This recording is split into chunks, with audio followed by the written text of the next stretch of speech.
আমার আজকে আলোচ্য বিষয় হলো পশু প্রাণীর প্রতি দয়া এবং তার পাশাপাশি থাকবে মানুষের প্রতি দয়া এবং মানুষের প্রতি মহাব্বত।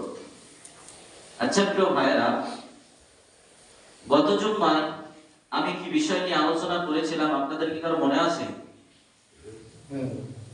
কি বিষয়? পশু প্রাণী আমাদের জন্য কি কি উপকরণ রয়েছে। তো যেহেতু পশু প্রাণী আমাদের জন্য উপকার রয়েছে, তাহলে তাদের প্রতি প্রত্যেকটা মানুষের দয়া এবং মহাব্বত করা দরকার আছে কি নাই? যেমন আমরা যদি অসুস্থ হই, রোগাক্রান্ত হই, তাহলে আমরা যাই কার কাছে? ডাক্তারের কাছে। আচ্ছা প্রিয় ভাইরা, যদি গরু বাছুরের অসুখ হয়, তাহলে ডাক্তার দেখার দরকার আছে কি না? না আপনি অলসতা করে ডাক্তার দেখাবো এমনি ভালো হয়ে যাবে, গরু জিনিস এমনি ভালো হয়ে যাবে, ওষুধ খাওয়ার দরকার নাই। যদি এই অলসতা করেন, এই চিন্তা করেন যে ওষুধ না দিয়ে গরুটা ভালো হয়ে যাবে, হ্যাঁ ভালো হবে, তবে তার কি হবে? কষ্ট হবে। মানুষের যেমন কষ্ট হয়, গরু বাছুরও তেমন কষ্ট হয়। তাহলে সে যদি অসুস্থ হয়, তাকে সেবা করা, তাকে যত্ন করা, এটাই হলো আমাদের গরু বাছুরের প্রতি, এটাই হলো আমাদের কি? দয়া। আসুন আল্লাহ সুবহানাহু ওয়া তাআলা কি বলছেন আমরা শুনে আসি। আল্লাহ রাব্বুল আলামিন বলছেন, ওয়া মা মিন দাব্বাতিন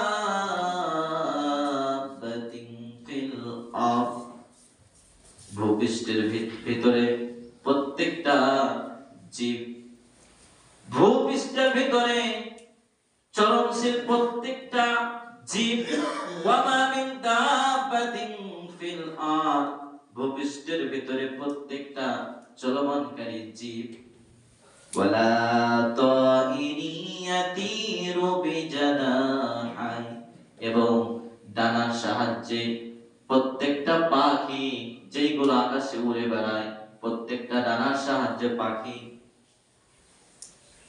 ইল্লা উমামুন আমসাল, এরা প্রত্যেকটা এক একটা জাতি এবং এক একটা উম্মত। শুধু আমরা মানুষ, আমরাই মনে করি উম্মত, আমরাই জাতি, এমনটি না।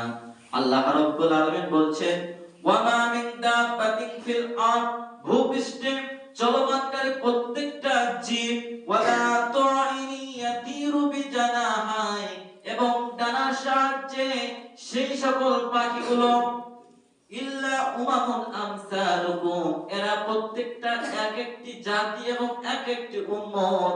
যেমন আমরা শেষ নবীর উম্মত, এই পাখিগুলো, এই গরুগুলো এক একটা জাতি, এরাও এক একটা উম্মত। বলেছেন কে? আল্লাহ। তাহলে ওয়া মা মিন দাব্বাতিন ফিল আরদ, ভূপৃষ্ঠে চলমানকারী প্রত্যেকটা জীব, আমরা জানি ভূপৃষ্ঠে চলমানকারী গরু, বাছুর, ছাগল, মুরগি, হাঁস, এগুলো ভূপৃষ্ঠে চলমানকারী জীবজন্তু। আরো অনেক প্রকৃতির জীবজন্তু রয়েছে। এবার আমরা সরীসৃপ প্রাণীর দিকে লক্ষ্য করি, তার ভিতরে রয়েছে সাপ, তার ভিতরে রয়েছে পোকামাকড়, তার ভিতরে রয়েছে অনেক প্রকৃতির পোকামাকড় আমরা দেখতে পাই কি পাই না, এগুলোকে বলা হয় সরীসৃপ প্রাণী। আবার যদি আপনি সমুদ্র দিকে লক্ষ্য করেন, সমুদ্রের ভিতরে আল্লাহ তাআলা কত রকমের মাছ তিনি তৈরি করেছেন।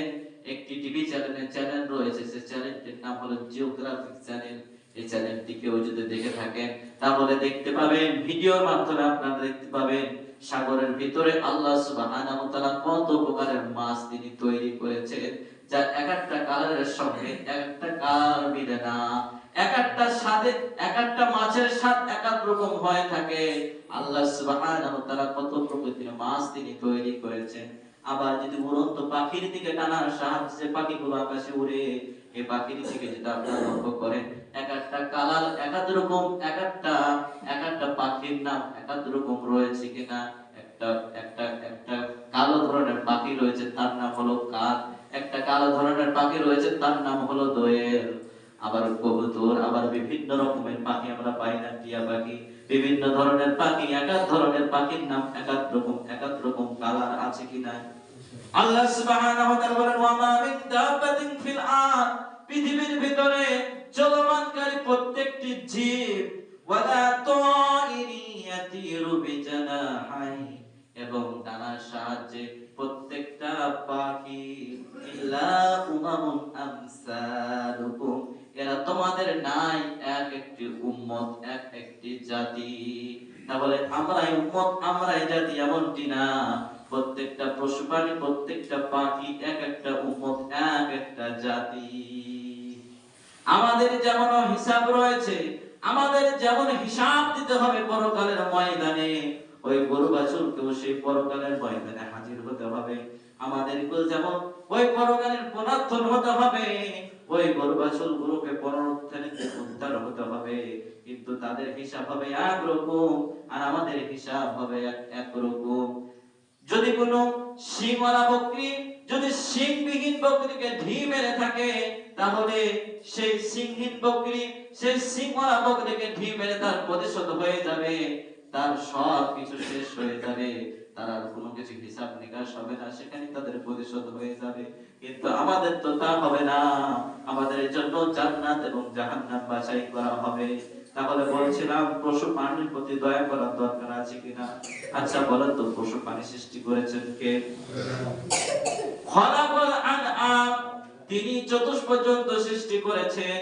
যেমন তিনি মানুষ সৃষ্টি করেছেন, তিনি চতুষ্পর্যন্ত সৃষ্টি করেছেন। আমরা যেমন অসুস্থ হলে ডাক্তারের কাছে গিয়ে চিকিৎসা করি, ঠিক গরু বাছুরও যদি অসুস্থ হয় তাদেরও চিকিৎসা করার দরকার আছে কিনা? আজকের আলোচ্য বিষয় হবে পশু প্রাণীর প্রতি দয়া এবং মানুষের প্রতি দয়া।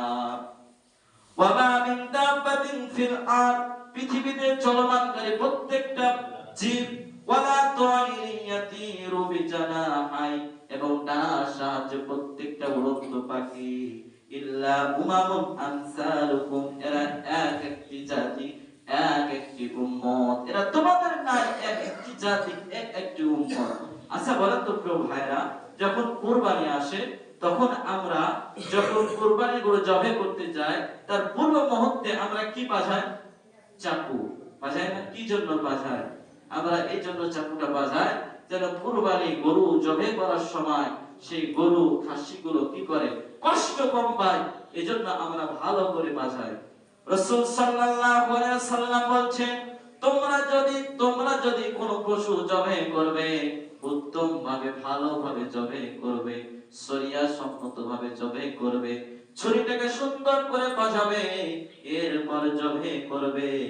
শুধু শুধু তাই নয়, একটি পশুর সামনে আরেকটি পশু তোমরা জবাই করবে না। আচ্ছা বলেন তো প্রিয় ভাইয়েরা, মানুষ যখন মারামারি লাগে, দুইজন মনে করেন মারামারি লাগছে, আরেকজন পাশ থেকে নীরবতা হয়ে দেখে, আচ্ছা বলেন তো ওই ব্যক্তি মারপিটটা দেখে, কিন্তু বলেন তো তার হৃদয়ে কষ্ট হয় না, শান্তি পায়? বলেন কষ্ট পায়। ঠিক তেমনি আপনি যখন একটি গরুর সামনে আরেকটি গরু জবাই করবেন, সে গরুটাও কিন্তু কষ্ট পাবে, সে গরুটাও কিন্তু কষ্ট পাবে। যদিও তাদের ভাষা আমরা বুঝতে পারি না, যদিও তাদের ভাষা বোধগম্য বোঝার ক্ষমতা মানুষের নাই, কিন্তু তারাও এক একটা জাতি, এক একটি উম্মত, তারাও কিন্তু তাদের ভাষা তাদের মতন করে বোঝে। গরু গরুর মতন বোঝে, মানুষ মানুষের মতন বোঝে, মানুষ মানুষের ভাষা বোঝে, গরু বাছুর গরুর ভাষা বোঝে, পশু পাখি পাখিগুলো পাখিদের ভাষা বোঝে। আমাদের যেমন রুজি আহার করা লাগে, গরু বাছুরও তেমন রুজি আহার করা লাগে। আমাদের যেমন জ্ঞান বুদ্ধি আছে, পশু পাখিরও তেমন জ্ঞান বুদ্ধি আছে, আছে কিনা? আমাদের যেমন মৃত্যু আছে, পশু প্রাণীরও তেমন মৃত্যু আছে। আমার মৃত্যু জান কবজ যিনি করেন, ওই পশু প্রাণীর জান কবজ তিনি করেন। কথা বলেন ঠিক কিনা? সম্মানিত প্রিয় হাজির, তাহলে তারা এক একটি উম্মত, আমাদের নাই, তারা এক একটি উম্মত, এক একটা জাতি। যদি আমাদের মতনই তারা জাতি হয়ে থাকে, তাহলে বলেন তো তাদের প্রতি দয়া করা, রহম করা দরকার আছে কি নাই? আমার প্রিয় ভাইরা লক্ষ্য করেন, একজন মহিলা কুকুরকে পানি পান করিয়ে যদি জান্নাতে যেতে পারে, বনি ইসরাইলের ভিতরে একজন মহিলা হযরত জাবের ইবনে রাদিয়াল্লাহু তাআলা আনহু, রাসূল সাল্লাল্লাহু আলাইহি ওয়াসাল্লাম ইরশাদ করেছেন, বনি ইসরাইলের ভিতরে একজন মহিলা, সে মহিলা সাধারণ মহিলা ছিল না, সে মহিলা ছিল পতিতা মহিলা। যারা টাকার বিনিময়ে দেহ ব্যবসা করে, এদেরকে বলা হয় পতিতালয়। এই পতিতালয় তিনি লক্ষ্য করলেন কুয়ার প্রাঞ্জলে একটি কুকুর পানি খাওয়ার জন্য হাঁপাচ্ছে। কুয়ার সামনে জিহ্বা বের করে পানি খাওয়ার জন্য হাঁপাচ্ছে, কিন্তু পানি সে পাচ্ছে না। সেই মহিলা লক্ষ্য করল, আরে এই কুকুরটি পানির অভাবে মারা যাবে আর আমি একজন মানুষ তা দেখবো, এমনটি নয়। সেই মহিলা কি করলো, কুয়ার কাছে গেল, কিন্তু কুয়ার পানি এত নিচুতে ছিল, তার সাধ্যের বাইরে ছিল, পানি বের করতে পারলো না। তারপরে দেখেন, আমরা যদি মাঝে মধ্যে কোনো কুকুর মুমূর্ষু অবস্থায় থাকে, কোনো প্রাণী মুমূর্ষু অবস্থায় থাকে, আমরা তার সেবা যত্ন করি না। যদি যদি কোনো রাস্তায় কুকুর মরে থাকে, আমরা তা হটিয়ে দেই না, মনে হয় যে পারে সে হটাবে, করি না। কিন্তু ওই মহিলা এমনটি করে নাই, যে যে পারবে সে পানি খাওয়াবে, এরকম চিন্তা ধারণা তার ভিতরে ছিল না। সে মহিলা কি করলো, তার মোজা খুললো, সে সময় মোজা ছিল চামড়ার মোজা, মোজা খুললো এবং তার ওড়না দিয়ে গিরে বেড়ে ওই কুয়ার ভিতরে নামালো এবং কুয়া থেকে পানি উঠিয়ে ওই কুকুরকে খাওয়ালো। আল্লাহ সুবহানাহু ওয়া তাআলা এই কাজটি এমনই তার পছন্দনীয় হয়েছেন, আল্লাহ সুবহানাহু ওয়া তাআলা তাকে maaf করে দিয়েছেন। ফাগফিরুল্লাহু, আল্লাহ সুবহানাহু ওয়া তাআলা তাকে maaf করে দিয়েছে। তাহলে একটা পতিতালয়ের মেয়ে যারা টাকার বিনিময়ে কাজ করে, এরাকে বলা হয় পতিতা। যদি একটা পতিতালয়ের মেয়ে যদি কুকুরকে পানি খাইয়ে জান্নাতে যেতে পারে, যুবকেরা বলেন তো, আমি আপনি কি এমন পাপ করেছি, আমি আপনি কি এমন পাপের সাথে জড়িত হয়েছি যে আল্লাহ সুবহানাহু ওয়া তাআলা আমাকে আপনাকে maaf করবেন না? খাঁটি ভাবে খালেস নিয়তে যদি আল্লাহর কাছে তওবা করে, আল্লাহ সুবহানাহু ওয়া তাআলা আমাদেরকে maaf করে দিবেন। পক্ষান্তরে যে কথা বলতেছিলাম, আরেকজন মহিলা একটি বিড়ালকে আটকে রাখার কারণে তাকে জাহান্নামে যেতে হয়েছে। ওই মহিলা একটি বিড়ালকে বেঁধে রেখেছিল, ভালো কথা, তাকে কিছু খাবার দিবে, ওই খাবারও দেন নাই, তাকে কিছুক্ষণের জন্য ছেড়ে দিবে, তাকে ছেড়েও দেয় নাই। এমন তো অবস্থায় সেই বিড়ালটি মৃত্যুবরণ করলো। আল্লাহ রাসূল সাল্লাল্লাহু আলাইহি সাল্লাম বলেছে, ফাদাখালাত ফিহান নার, এজন্য এই মহিলা জাহান্নামে গেছে। তাহলে পশু প্রাণীর প্রতি আমাদের দয়া করার দরকার আছে কি নাই? একটা মহিলা যদি কুকুরকে পানি পান করিয়ে এই কাজটার কারণে আমার আল্লাহ খুশি হয়, একটা বিড়ালকে যদি কোনো মহিলা বেঁধে রাখার কারণে যদি তাকে জাহান্নামে যেতে হয়, আমি আপনি দেখতে পাই কুকুর দেখলেই মানুষ ঢেল দিয়ে মারে, মানুষ লাঠি দিয়ে মারে না। এমনকি চাওয়ালা স্টলার কাছে যদি যায়, দেখি তার চায়ের কাপে পানি দিয়ে গরম পানি ছিটিয়ে দেয়, এমনটি বড় বড় দেখা যায়। তাহলে পশু প্রাণীর প্রতি আঘাত করা যাবে না। আমাদের গায়ে যেমন আঘাত করলে ব্যথা লাগে, ওনাদের গায়েও আঘাত করলে ওনাদেরকেও ব্যথা লাগে, আঘাত করে, কিন্তু তারা সে আঘাতটা প্রকাশ করতে পারে না। আমাদের যেমন পা কেটে গেলে রক্ত বেরোয়, আপনি পশু প্রাণীও থাকবেন, তাদেরও রক্ত বেরোবে। এজন্য আল্লাহ সুবহানাহু ওয়া তাআলা বলেন, ওয়া মা মিন দাব্বাতিন ফিল আরদ, পৃথিবীর ভিতরে প্রত্যেকটা চলমানকারী জীব, ওয়ালা তাইরি ইয়াতিরু বিজানাহাই, এবং ডানার সাহায্যে প্রত্যেকটা উড়ন্ত পাখি, ইল্লা উমামুন আমসালুকুম, এরা তোমাদের মতনই এক একটা উম্মত, এক একটা জাতি। মা ফাররাতনা ফিল কিতাব, আর আমি এই কিতাবে কোনো কিছুই বাদ দেন নাই। সুম্মা, অতঃপর, ইলা রাব্বিহিম ইহশারুন, অতঃপর তাদের রবের নিকটে হাজির হতে হবে। বলেন তো, আমাকে আপনাকে একদিন রবের নিকটে হাজির হতে হবে কিনা? কোন বাদশা, কোন শাহী, কোন ধনী, কোন গরিব কিছুই বুঝবে না। সময় যখন হয়ে যাবে, আমাকে আপনাকে সেই সেই পরকালের ডাকে হাজির হয়ে যেতে হবে, তার ডাকে সাড়া দিতে হবে। পৃথিবীতে কেউ চিরস্থায়ী ভাবে বেঁচে থাকবে না, কারণ মৃত্যু অনিবার্য, কুল্লু নাফসিন যায়িকাতুল মউত, প্রত্যেকটা জীবকে মৃত্যুর স্বাদ গ্রহণ করতে হবে। আমি আপনি বেঁচে আছি, এই বেঁচে থাকাটাই হলো মায়া, এই বেঁচে থাকাটা হলো ছলনাময়। ওয়ামাল হায়াতুদ দুনিয়া মাতাউল গুরুর, পৃথিবীটা ভোগ বিলাসিতা ছলনাময় ছাড়া কিছু নয়। আপনি চাকরি করেন, বড় বড় আপনি মন্ত্রী হয়েছেন, এগুলো কিছুই ছলনাময় ছাড়া এগুলো কিছু নয়। আপনাকে মৃত্যুর স্বাদ গ্রহণ করতে হবে, আপনাকে অন্ধকার কবরে যেতে হবে। পৃথিবীতে কেউ স্থায়ী ভাবে থাকতে আসে নাই এবং থাকতে পারে নাই। নমরুদও পারে নাই, চলে গেছে। ফেরাউনও পারে নাই, চলে গেছে। আমাদের শেষ নবী মুহাম্মদ রাসূলুল্লাহ সাল্লাল্লাহু আলাইহি সাল্লাম থাকে নাই, চলে গেছে। সম্মানিত প্রিয় হাজিরিন, পৃথিবীতে কেউ স্থায়ী ভাবে থাকতে পারবে না। যতই আপনি ক্ষমতার মালিক হন, যদি আপনার দাপট থাক, পৃথিবীতে কেউ চিরস্থায়ী ভাবে থাকতে পারবে না। সবাইকে অন্ধকার কবরে চলে যেতে হবে। দেখলেন না, তিনবার প্রেসিডেন্ট হয়েছিলেন, তিনবার মন্ত্রী হয়েছিলেন। বেগম খালেদা জিয়া দেখলেন না, চলে গেল তিনিও। কত ক্ষমতা ছিল, কত দাপট ছিল, দলীয় ক্ষমতা ছিল, তার আয়ত্তে প্রশাসন ছিল, যাহা ইচ্ছা তাহাই করতে পারতো। কিন্তু এত বড় ক্ষমতাধর থাকা সত্ত্বেও তার ক্ষমতা টিকলো না, অন্ধকার কবরে চলে গেল। স্বৈরাচারের আমলে কত নিপীড়ন হয়েছে, অত্যাচারিত হয়েছে, নিজের সন্তানকে হারালছে। এক সন্তান বাইরে 17 বছর নিপীড়ন অত্যাচারিত হয়ে থাকলো, আবার বাংলাদেশে আসলো, সুন্দরভাবে দেশটাকে সাজাতে চাইলো, কিন্তু দেশের মানুষ সমালোচনা করতে ছাড়ছে না। দেশের মানুষ ভালো কিছু করতে চাইলে মানুষ সমালোচনা করে। অনেকজন সমালোচনা করছে, ফেসবুকে আপডেট দিচ্ছে যে 72 ঘন্টার ভিতরে একটা মানুষ কেমন করে এনআইডি কার্ড তৈরি করতে পারে, হচ্ছে না? কতজন বলছে।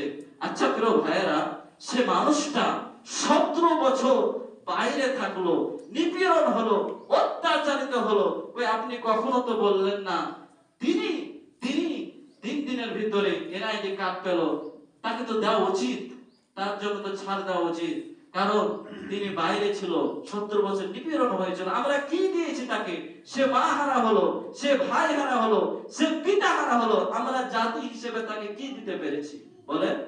সান্ত্বনার বাণী কি দিতে পেরেছি? তবে একটা দিতে পেরেছি, লাখো মানুষের সম্ভাবনা দিয়ে তাকে জানাজার শেষ আমরা বিদায় দিতে পেরেছি। লাখো লাখো মানুষ তারা জানাজায় হাজির হয়ে তাকে শেষ চির বিদায় তাকে জানিয়েছে যে আপনার জন্য সারা পৃথিবীর মানুষ দোয়া করছে, আপনার মায়ের জন্য সারা পৃথিবীর মানুষ মাগফিরাত করছে। তিনি নিপীড়ন অত্যাচারিত হয়েছেন এই স্বৈরাচারের আমলে, এই জন্য তারা এত অসুস্থ, এত রোগাক্রান্ত তিনি হয়েছিলেন। সম্মানিত প্রিয় হাজিরিন, লক্ষ্য করেন, পৃথিবীতে কেউ চিরস্থায়ী ভাবে থাকতে পারে নাই,